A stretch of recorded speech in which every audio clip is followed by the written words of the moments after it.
Banking. There have been some suggestions for consolidation of public sector banks.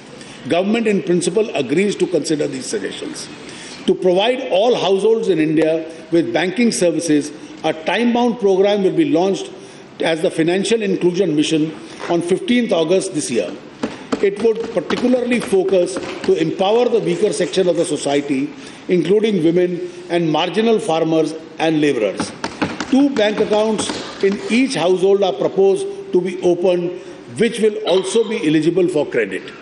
Long-term financing of infrastructure has been a major constraint in encouraging larger private sector participation in this sector. On the other side, banks will be encouraged to extend long-term loans to infrastructure sector with flexible structuring to absorb potential adverse contingencies, sometimes known as 5/25 structure. On the liability side, banks will be permitted to raise long-term funds for lending to infrastructure sector with minimum regulatory preemption such as CRR, SLR and priority sector lending. After making suitable changes to the current framework, a structure will be put in place for continuous authorization of universal banks in private sectors. In the current financial year, RBI will create a framework for licensing small banks and other differentiated banks. Differentiated banks serving a niche interest in local banks, payment banks, etc. are contemplated to meet credit and remittance needs of small businesses, unorganized sector, lower income households, framers and migrant workforce. The rising of non-performing assets of public sector is a matter of concern for the government.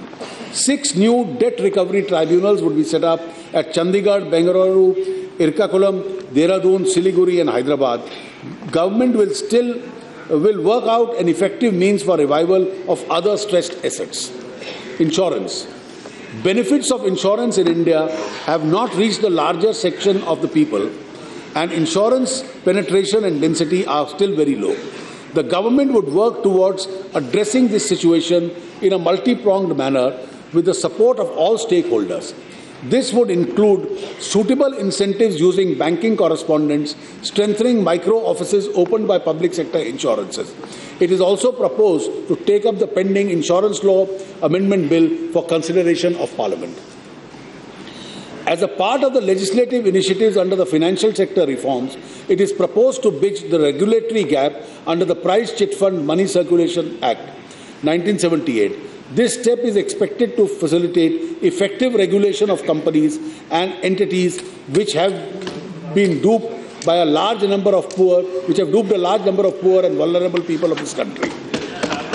To address the concerns of decline in savings rate and improving returns to small savers, I propose to revitalize small saving schemes. My government attaches utmost welfare for the girl child. A special small saving instrument to cater to the requirements of educating and marriage of the girl child will be introduced. A national savings certificate will ensure benefit, with insurance cover, will be launched to provide additional benefits for small savers. In the PPF scheme, the annual ceiling will be enhanced to 1.5 lakhs per annum from 1 lakh at present.